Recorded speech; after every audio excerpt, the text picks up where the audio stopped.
bem-vindos ao Patacoricast. Eu sou Márcia Sique. Eu aqui comigo, Miguel Bubalo, grande idealizador da Patacori Editora e do Patacoricast. Que grande dia, hein, Miguel? É um grande dia. Eu estou muito feliz. Muito feliz mesmo, né, Márcia? Enfim, a nossa estreia desse podcast. Sim, o primeiro de muitos, eu espero. O primeiro de muitos. Você, Miguel, a gente fala muito que é necessário falar da nossa fé, que é necessário falar da Umbanda. E você fala da Umbanda de todas as formas, né, Miguel? Fala, eu vivo a Umbanda, né?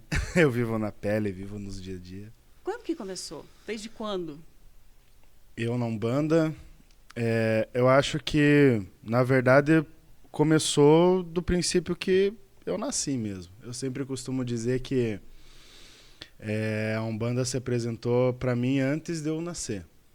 Porque hoje em dia, né, não vou me aprofundar muito nisso, mas eu nasci 19 dias depois do meu nascimento, meu pai veio a falecer.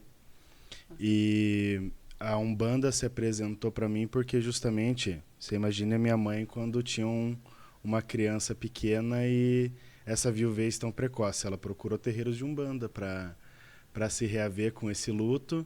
E eu cresci em terreiros de Umbanda. Hoje eu tenho memórias assim de assistência quando eu era pequeno.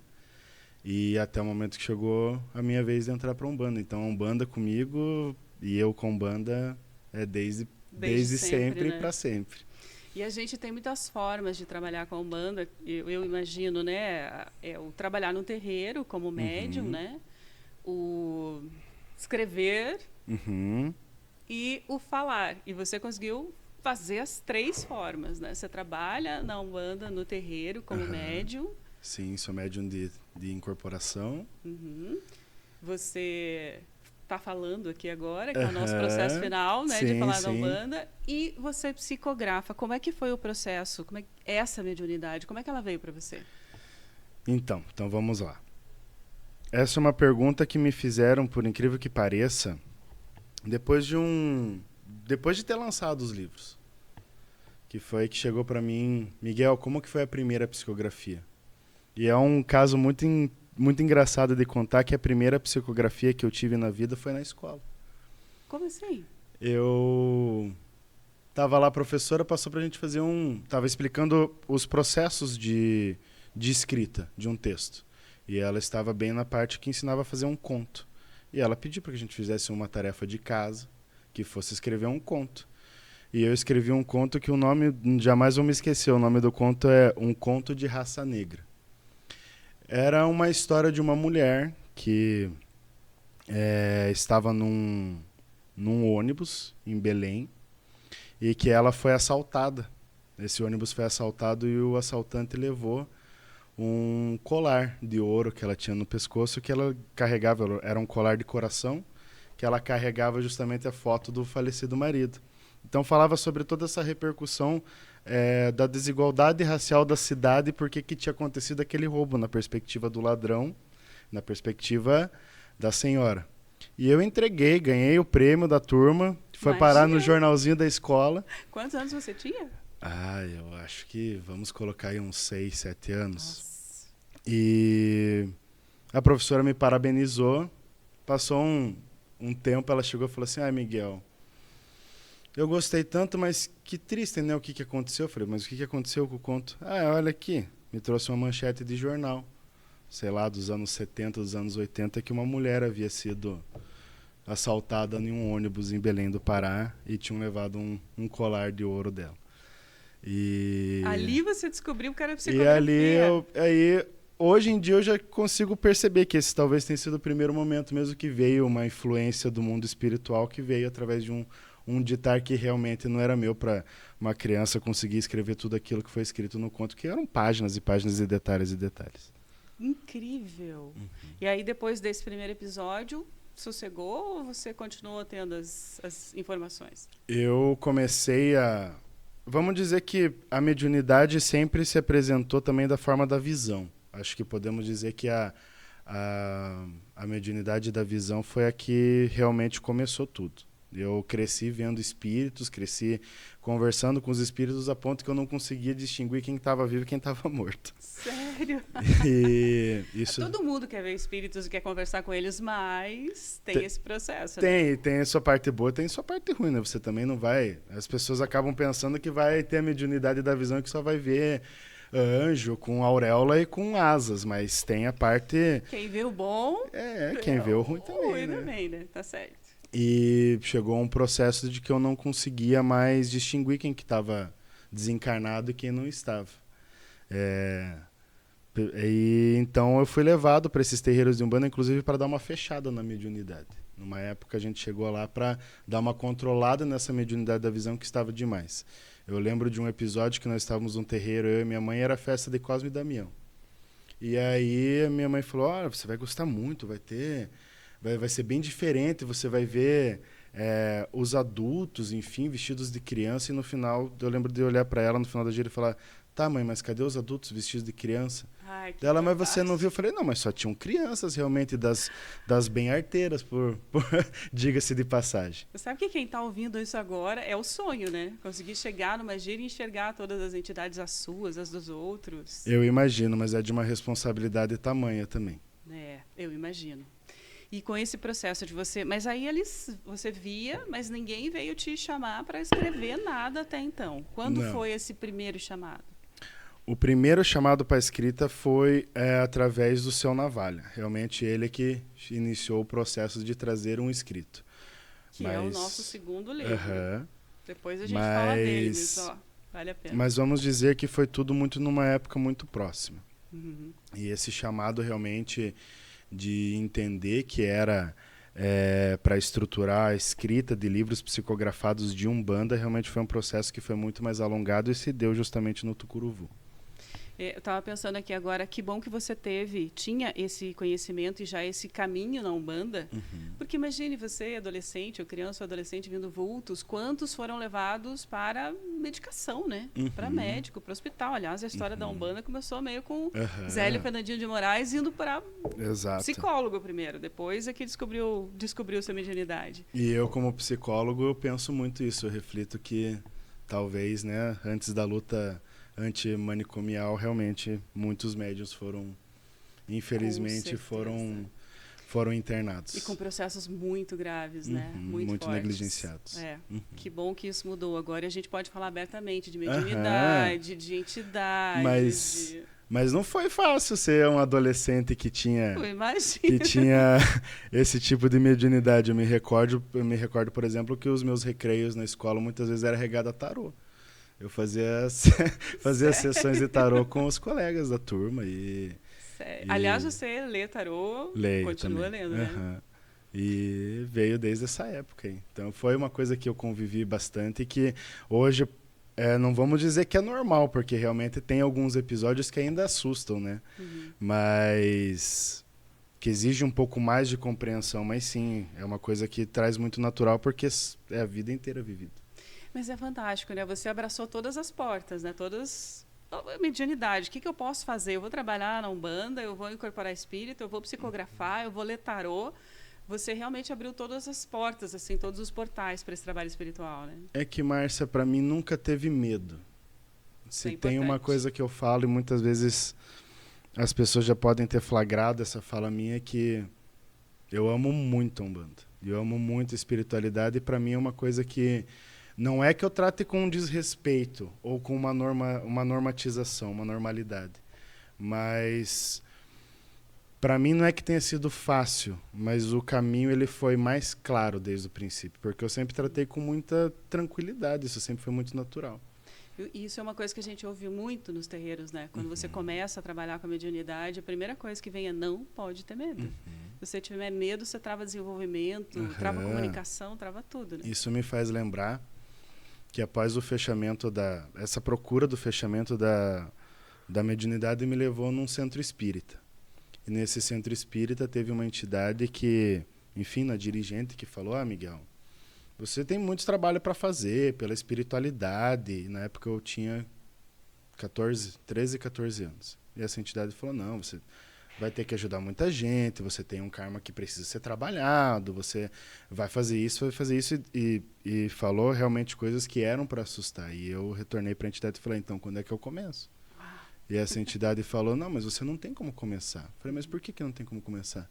Não, porque você é menor de idade e aqui, só depois de 18 anos, com muitos cursos, com muita parte para você começar a fazer. E aí vem uma linha muito tênue.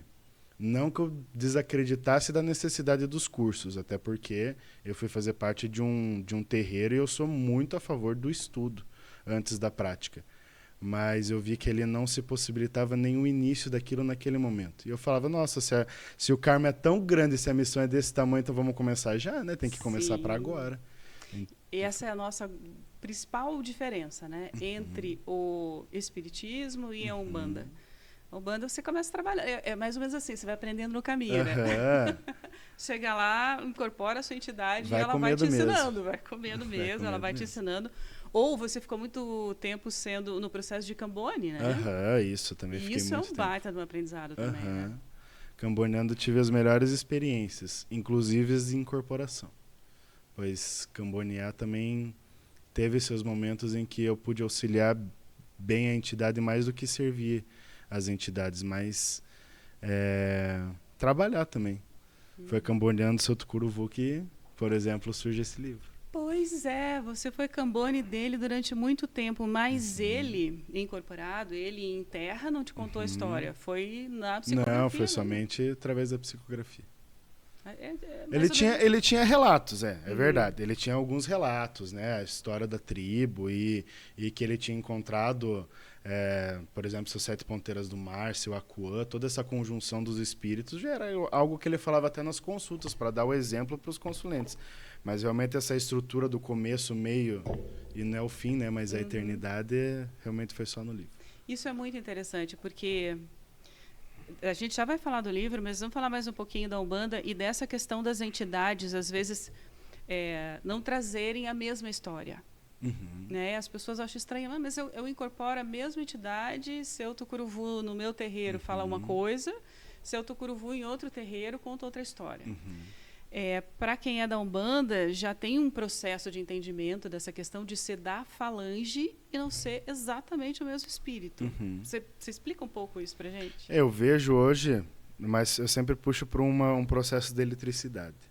Então, a Umbanda é como se fosse uma carga de eletricidade, uma carga energética. A entidade, ela não tem uma forma física e ela não está parada. Ela consegue se transmutar. A gente pode ter na gira o mesmo Tucuruvu, mesmo seu Tucuruvu em 4 médios diferentes, como nós podemos ter 4 Tucuruvus diferentes, porque também passa por uma energia do médium, né? Isso é muito bacana falar. Eu sei que vai gerar polêmica e tem gente que não vai concordar, mas essa fala é bem interessante. Você pode ter o seu Tucuruvu irradiado em pessoas diferentes. É isso. O mesmo espírito. Quem já teve a oportunidade de ver em terreiros a entidade, por exemplo, sair de um médium e ir para o outro e continuar, a entidade é energia, ela não para, ela não é estática. Maravilhoso. Ela consegue se multiplicar como ela consegue se condensar num único ponto. Eu já ouvi testemunhos do médium dizer, olha, a entidade falou, peraí que eu vou ali trabalhar e já volto. Mas ele não saiu dali. Ele continuou atendendo o consulente, mas ele estava no meio, fazendo o trabalho do meio, e ele foi fazer outra coisa, a própria entidade se dividindo. E o espírito, a entidade, ele está está, claro, nos terreiros de Umbanda, está junto do médium, mas não podemos esquecer que eles ainda assim eles estão numa dimensão lógica e temporal totalmente diferente da nossa. Então, sim, nós que somos limitados, os espíritos não são. Isso é sensacional. E aí, nesse teu processo de camonar, você camonou seu Tucuruvu quanto tempo? Acho que foi para base de mais de 5 anos, por aí. Bastante que teve a pandemia, né? Nós temos um lapso de memória no meio disso tudo. Pois é. E a pandemia tem muito a ver com esse livro também, né? Esse livro, ele é o livro da pandemia. É o livro da pandemia. Para quem escreveu e para quem leu. Para quem escreveu e para quem leu. Dos dois lados. Ele foi a leitura da pandemia. Ele saiu durante a pandemia. Ele foi escrito e foi lançado durante a pandemia. E como é que foi? Seu Tucuruvu chegou para você... Assim, você ouviu? Foi intuitivo? Como é que ele veio falar com você sobre esse livro? Na verdade, quem enunciou o livro não foi nem seu Tucuruvu, foi seu 7 Ponteiras do Mar. No terreiro que eu frequento, fazemos trabalho de praia. E o dirigente do terreiro, atualmente, é o seu 7 Ponteiras do Mar. E, enfim, o seu Tucuruvu, eu estava camboneando o seu Tucuruvu e o seu Sete Ponteiras do Mar vira para o seu Tucuruvu e fala: tá na hora de passar a tua história. E o seu Tucuruvu, realmente, tá na hora de passar a minha história e estamos prontos para isso.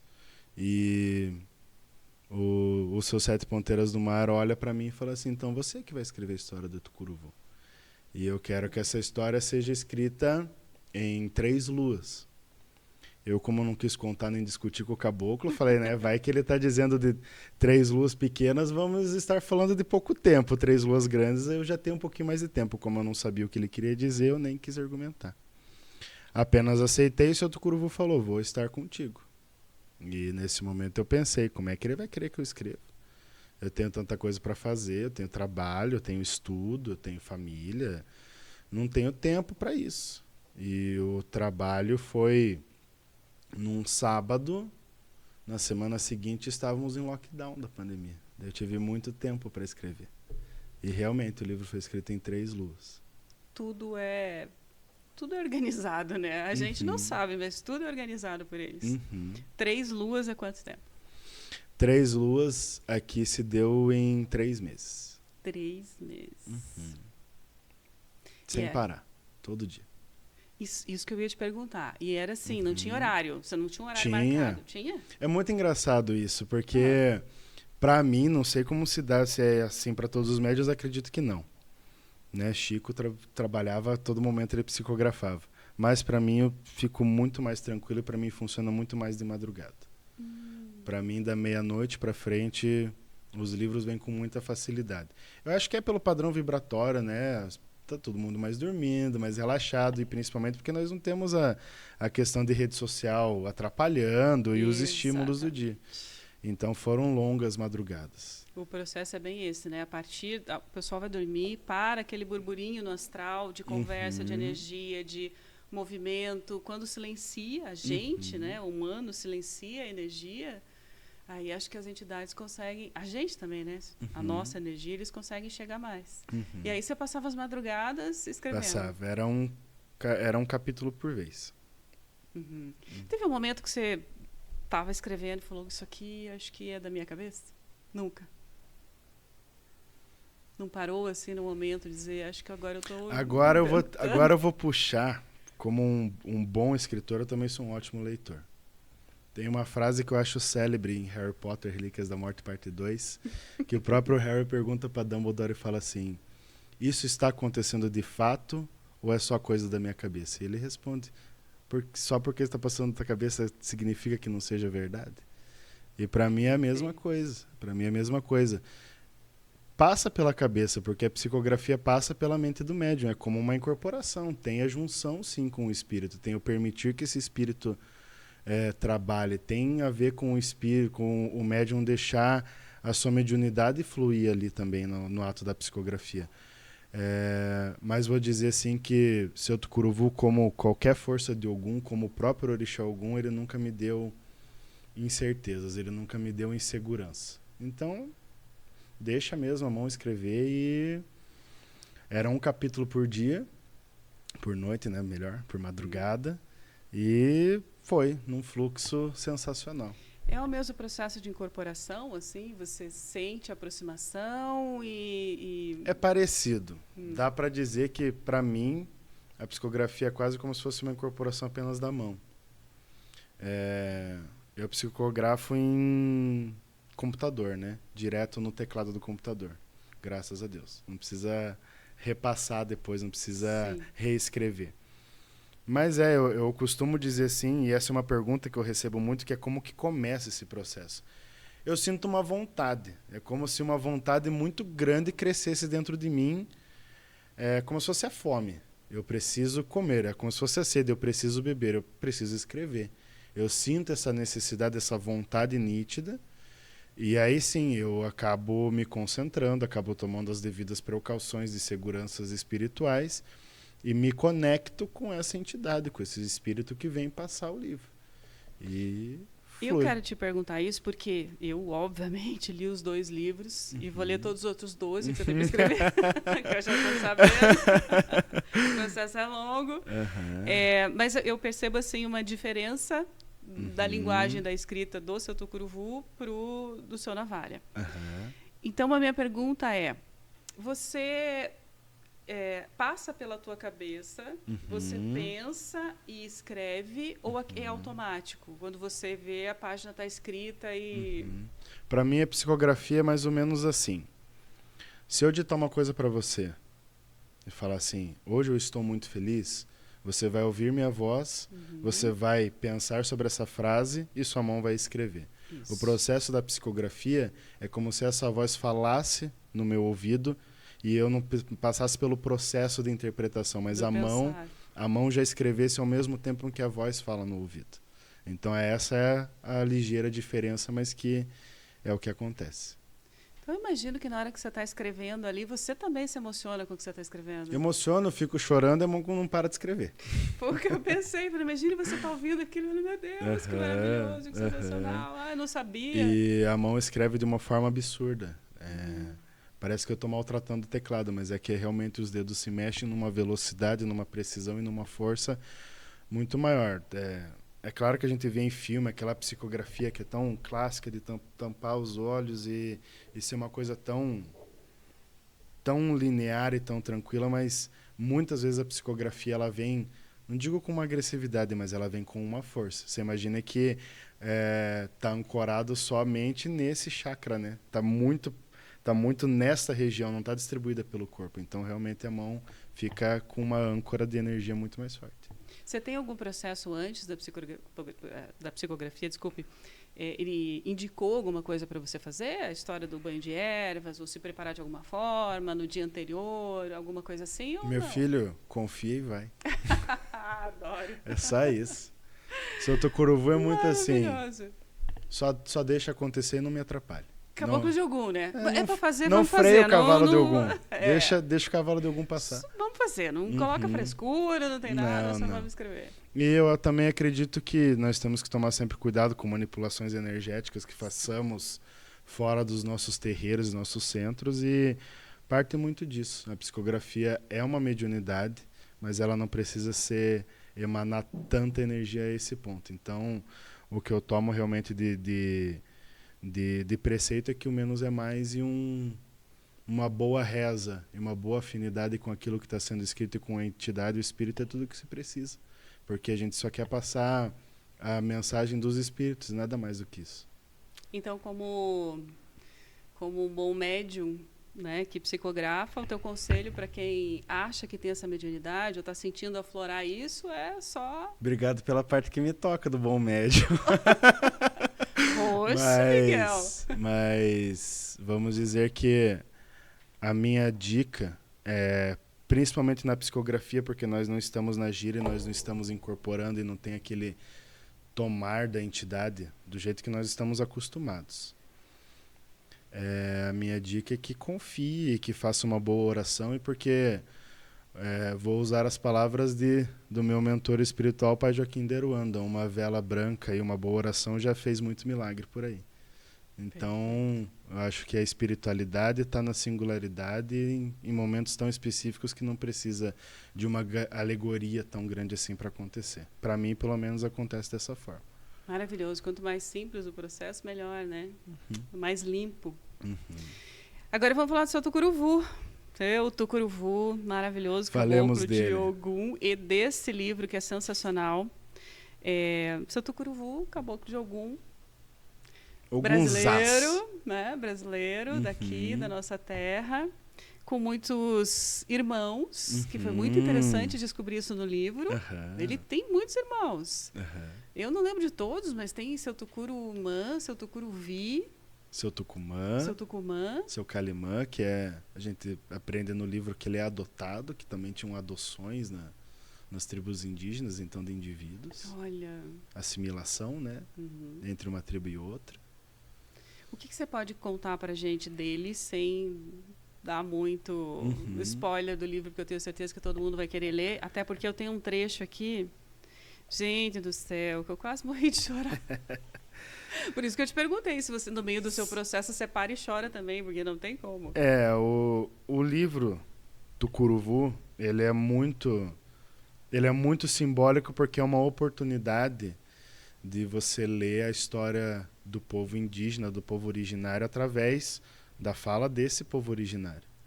Para que a gente talvez se questione sobre... Não sei se foi para você, mas eu aprendi assim, que o Brasil foi descoberto por Pedro Álvares Cabral.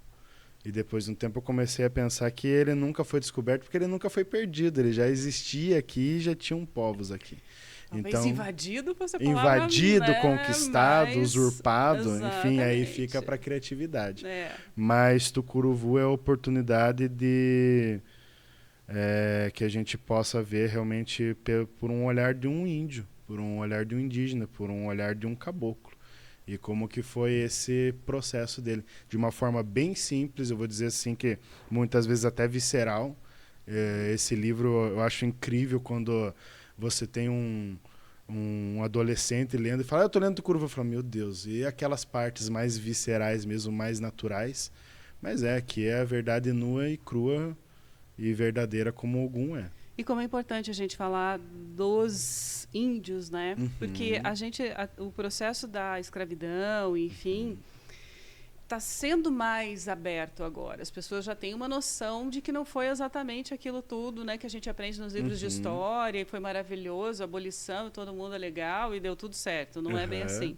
Mas a história dos índios ainda é muito pequena, muito oculta. E esse livro realmente traz processos e traz momentos assim que são um acordar, né? Uma mudança radical assim de entendimento. Seu Tucuruvu é tão Ogum que ele começa o livro, não vou lembrar o trecho inteiro, mas ele começa dizendo que a história indígena é muito mais do que trocar espelhos, como a gente muito bem lembra das aulas de história. Então é realmente a personificação do ideal indígena, de como é isso.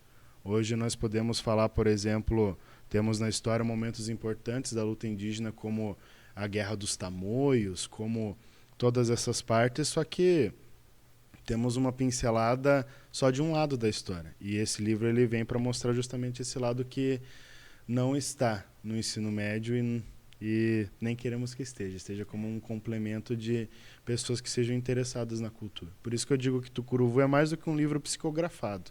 Ele é um livro sobre a cultura brasileira. Exatamente. E como é importante a gente entender. Porque às vezes você vai na gira, por exemplo, você conversa com a entidade e ela te traz alguns ensinamentos, enfim, mas você sai de lá pensando isso não se aplica para mim na minha vida. Isso, né? Eu não entendi o que ele falou porque é uma coisa indígena, porque é uma coisa de tribo. E, na verdade, tem uma experiência imensa por trás disso, uma história de vida. Tem que entender que cada entidade que está no terreiro é basicamente um herói, né? É um espírito de luz que viveu um processo muito grande, muito forte, às vezes de luta, às vezes de, enfim, de perdas muito grandes. Isso me faz lembrar que tem pessoas que pensam assim, só vou consultar com Exu para pedir questões de amor. Um caboclo, uma cabocla não vai saber me atender nisso. Mas, gente, eles também amaram quando estavam encarnados. Eles também tiveram as suas relações, claro, não da maneira ocidental e da maneira que temos hoje em dia. Mas eles sim conhecem isso, conhecem esses sentimentos talvez de um olhar que nós não tenhamos e por isso que seja tão precioso para trazer para a nossa experiência uma coisa tão diferente que foi perdida e que pode ser encontrada, por exemplo, ao você conversar e ter uma consulta realmente com um caboclo falando um português bem difícil, realmente tomando a sua bebida num coité improvisado, numa simplicidade, mas ali a entidade é um oráculo de sabedoria e de forças, no mínimo, transcendentais. Certeza, a gente segmenta, né? Eu quero falar de amor, a gente vai falar com Pombagira. Ela sabe fazer 1 milhão de outras coisas, né? Enfim. Isso me faz lembrar de que perguntaram, mas como é que um índio que não estudou pode escrever um livro, pode editar um livro dessa forma? Falei, gente, a Umbanda não é adaptativa, a espiritualidade não é evolutiva? Por que seu Tucuruvu não pode aprender? Falar ele sabe, tenho certeza que a única coisa que ele precisou saber era como transparecer isso em tons materiais para que a gente possa estar lendo hoje em dia.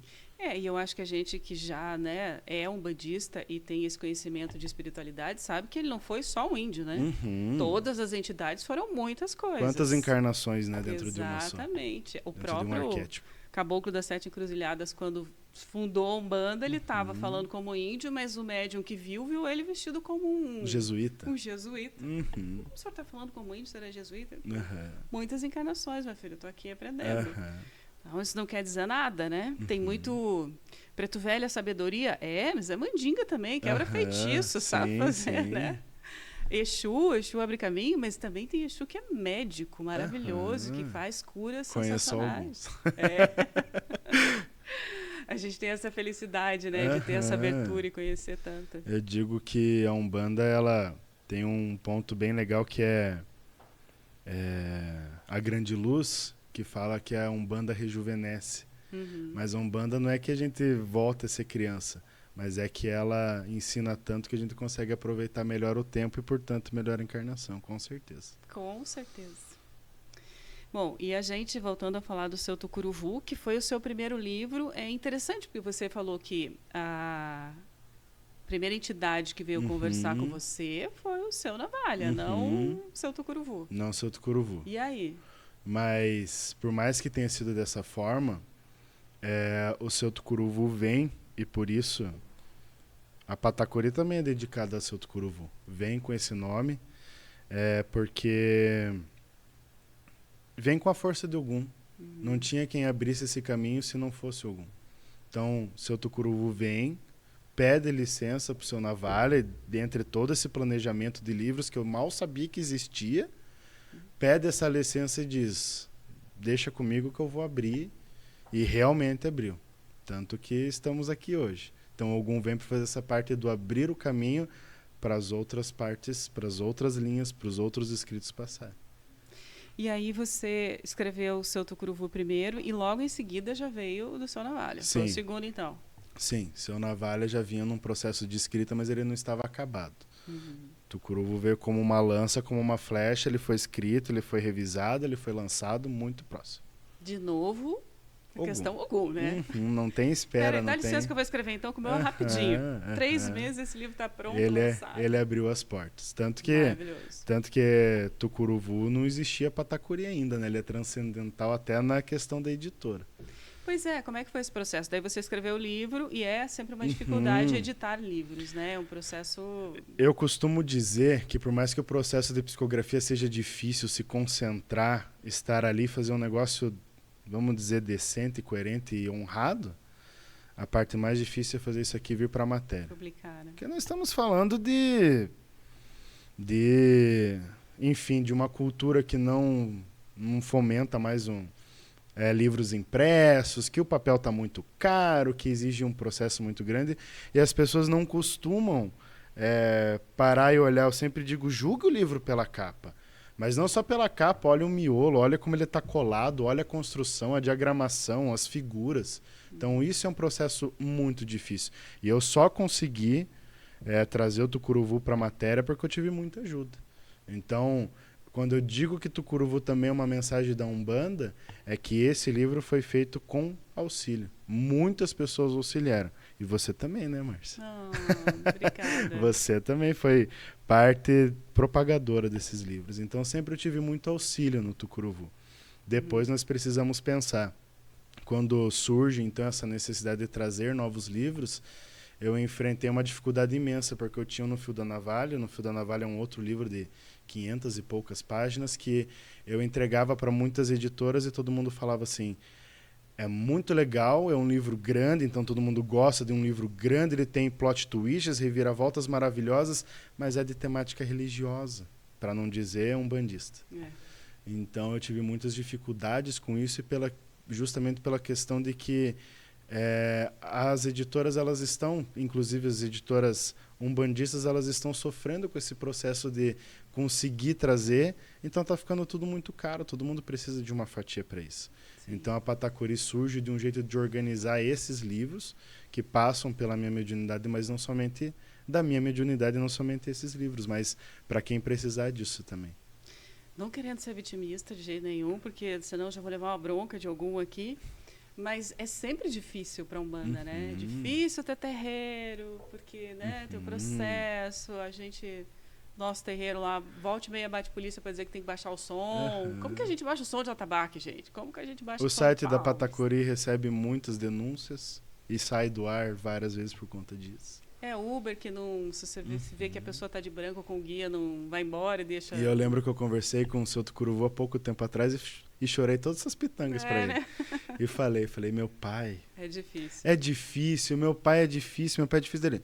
Só significa que tá no caminho certo. Porque se fosse fácil, já tinha desgringolado. Porque se a gente parar para pensar, não foi fácil para os índios, não foi fácil para os negros. A gente está falando de um povo, não foi fácil para as pombagiras, que sempre foram, né? Os Exus, que sempre foram, assim, endemonizados, que, enfim... Nunca foi fácil para as entidades. Então, a gente não tem que achar que é uma luta e sempre vai ser uma luta. É. Mas a gente luta, né? Por falar em luta, o livro do seu Tucuruvu tem passagens maravilhosas, de muito ensinamento, de muito... E é muito interessante, porque daí você lê e daí fala, agora eu entendi por que às vezes até uma coisa que a entidade falou para você na gira, né? Por que seu Beira-Mar veio falar para você escrever o livro? Daí no final a gente entende que eles se encontraram, que eles já são amigos de outra forma. Sim. Ele tem passagens muito singulares, realmente, pela Umbanda. E uma coisa que eu acho interessante, você citou mais cedo, da questão do Caboclo das Sete Encruzilhadas. E nós temos a oportunidade, por exemplo, Tucuruvu, de a gente ver esse nascer da Umbanda, esse dito que todos nós sabemos, né, dos seus Sete Encruzilhadas ao fundar a Umbanda. Sabemos a parte de Zélio, sabemos a parte da materialidade, aqui nós podemos ter a parte da espiritualidade. Isso é fantástico. Duas coisas incríveis. Primeiro, porque a gente está falando aqui, as pessoas podem achar, mas é um livro, como dizem, né, de religiosidade. Não, é uma história. É uma história de um herói. Você falou de Harry Potter? Lê o livro do seu Navalho. Só pegou uma dica. Isso é pro próximo episódio nosso. Mas, gente, vocês querem magia, vocês querem poder, vocês querem coisa sobrenatural, vocês querem luta, vocês querem... Tem tudo naquele livro. É inacreditável. E aqui também a gente está falando de um herói. A gente está falando de um índio que lutou na sua tribo e que passou por coisas assim... E a parte da espiritualidade também, né? Porque o livro não termina no final da vida, ele vai para a parte espiritual. Então, realmente, acho que sempre quando a gente pode ter essa pincelada sobre o mundo espiritual e como é essa criação, como se dá o espírito tornar-se uma entidade, como que é esse processo de aprendizagem e chegada na Umbanda, Tucuruvu consegue ensinar muito bem.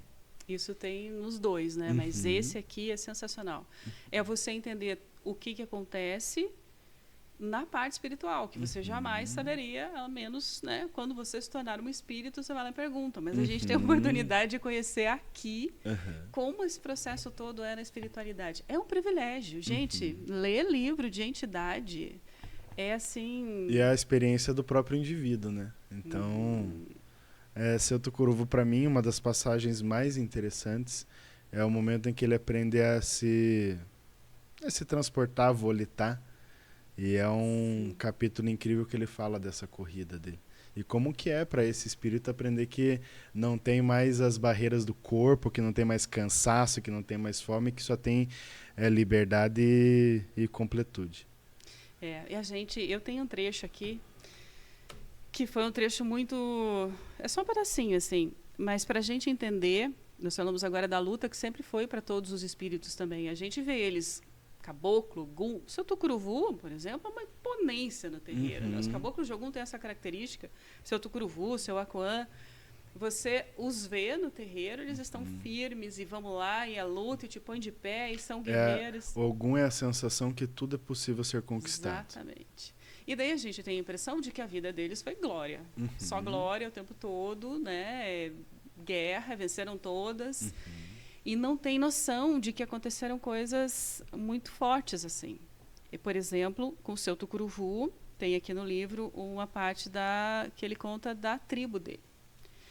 E daí diz assim, todos, mulheres, crianças e homens, haviam sido mortos, empilhados e queimados, para que não tivessem vestígios, para que não tivessem um enterro, para que jamais pudessem saber seus nomes, rostos ou histórias. Minha tribo estava dizimada, morta, reduzida a fumaça e pó. E eu não pude conter a dor, e gritei como nunca havia gritado antes. Essa parte do livro, julgue-me, quem leu isso aqui não chorou copiosamente como criança em posição fetal. Porque você vai num caminhar, assim, né, achando que ele vai guerrear e que vai dar certo, e essas entidades passaram por coisas assim. Quem imagina que seu tucuruvu forte, ou que um caboclo jogou um forte no terreiro, viu a tribo ser dizimada, perdeu toda a família. É um outro olhar que a gente começa a ter para a entidade daí, né? Tá aí um peso que acho que todo filho de Ogum, toda entidade de Ogum, todo mundo que é ligado a Ogum vai saber que a força está atrelada realmente a uma superação muito grande. E no caso do seu tucuruvu, a força dele está justamente nesse momento em que ele precisou perder tudo para daí conquistar tudo de volta. É por isso que às vezes a gente senta, a entidade fala, levanta, vai, não sei o que, não sei o que. Você fala, fácil para o senhor falar. Porque o senhor está ótimo aí, eu estou com problemas. E não tem ideia do que eles enfrentaram justamente para ser esse espírito de luz. E acho que fica mais fácil também quando a gente pensa em Preto Velho, né? Que a gente pensa na escravidão, nos maus tratos, então é uma conta mais fácil de fazer. São espíritos que sofreram dessa maneira e que, por conta disso, que viraram entidades e são. Mas os caboclos, as caboclas, os ciganos, os boiadeiros, os malandros. Todo mundo teve uma redenção, todo mundo teve uma resiliência que transformou eles em entidades. É verdade. Todo mundo com uma história, né? Bom, então, e o livro do seu tucuruvu tem ainda à disposição na Patacuri agora. Agora tem, porque também tem outra coisa, né, Miguel? A dificuldade de psicografar é uma, a dificuldade de editar é outra, a dificuldade de vender é outra. Tem todo esse processo. E quando eu cheguei para falar com o seu tucuruvu, ele olhou muito sério e falou assim, né, eu pedi auxílios para saber os caminhos de todos os livros. E ele me ensina muitas coisas a respeito da psicografia. Mas ele olhou e falou assim, Miguel, meu filho, a Patacuri é teu karma, isso aí você tem que resolver. A brincadeira né, que todo mundo, a missão sempre foi trazer livros, mas ninguém falou para fazer nada de Patacuri. Então a Patacuri surgiu da necessidade que foi vista. Então aí surgiu um novo trabalho na minha vida, que eu levo com muito carinho. A Patacuri, esses livros me transformaram a ponto que eu fui fazer curso de diagramação, para aprender como é que a gente faz livro, e veio essa parte para minha vida também. Uma necessidade ter essa editora, porque eu sei que não vai parar por aí, né? Quantos livros você está comprometido a escrever, me conta? Para variar, isso também passa por outra energia de Ogum, né? Para variar, essa necessidade também vem de um outro filho de Ogum, não sei se você conhece, Pai Fernando de Ogum. Pai Fernando, saravá. Sabe que uma das coisas que eu mais queria na vida era ter conhecido o Pai Fernando, e eu não conheci. Também não tive essa alegria. Logo depois de ter lançado o Tucuruvu, eu tive um sonho com o Pai Fernando. Olha. E eu tive um sonho em que eu subi num cartório, era um cartório, depois fiquei sabendo que de fato esse cartório existiu, e que eu fui conversar e o seu Fernando estava com um exemplar de Tucuruvu na mão, e ele falou assim, gostei muito. Agora só falta você trazer os próximos 99. 99? E eu falei, 99? Falei, Pai Fernando, Mucuyu, mas 99, meu pai? Ele falou, é bom que você é jovem ainda e tem tempo aí, tem chão para fazer. Tô fazendo as contas, Miguel. 3 meses para cada livro. Já fizeram essa conta, dizem que eu tenho que lançar uns 2 a 3 por ano, né? Sério? Para se eu não quiser ser imortal. Mas, enfim, não sei se chegará ao processo de 99, nem é a ideia nunca é a questão de quantidade, mas de qualidade. Sim. Mas sim, tem vários livros pela frente e a gente foi criando calos pelo caminho, mas coisas que trouxeram a firmeza e a proposta da Patacuri, que a Patacuri é trazer os livros e trazer com qualidade, com cultura. Então, nós jamais vamos lançar um livro, por exemplo, que não venha a valorizar uma ilustração, uma fotografia, um processo criativo. Então, o que a gente quer mesmo com os livros que saiam da Patacuri é que sempre sejam para fomentar também a cultura umbandista, que a Umbanda chegue no lugar que ela precisa para propagar isso. A gente precisa, né, falar de Umbanda, a gente precisa viver Umbanda, falar de Umbanda, escrever sobre Umbanda. É o nosso processo. A gente só vai conseguir liberdade dessa forma, né? Enquanto sendo visto. Enquanto a gente está escondidinho ali, né, no nosso terreiro, as leis não... Tem uma frase que eu adoro, que eu tenho usado muito e vou usar sempre, que é uma frase que diz assim: abre a boca e bate palma, macumbeiro. Isso aí. E ela não quer dizer só para você cantar e bater palma no terreiro, mas é para você vestir a tua religião e para você realmente levar ela para onde ela precisa. Então, Sim. abre a boca, fale, divulga, faça, assuma-se. É isso que precisamos.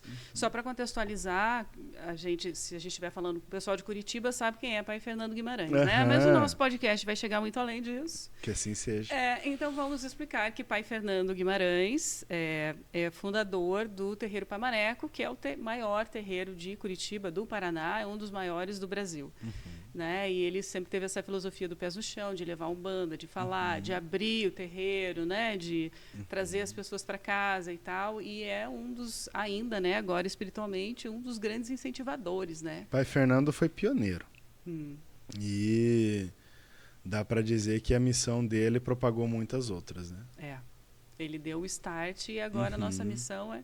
Mas está todo mundo, acho que, muito orgulhoso, né? Porque, assim... Tem que psicografar em 3 luas, não vai dar, deu. É difícil de editar, editei. Agora está complicado para vender, vou montar uma editora. Tá indo bem. Eu acho que as missões, missão dada, missão cumprida, né, Missão dada, missão cumprida. Estou achando bom isso.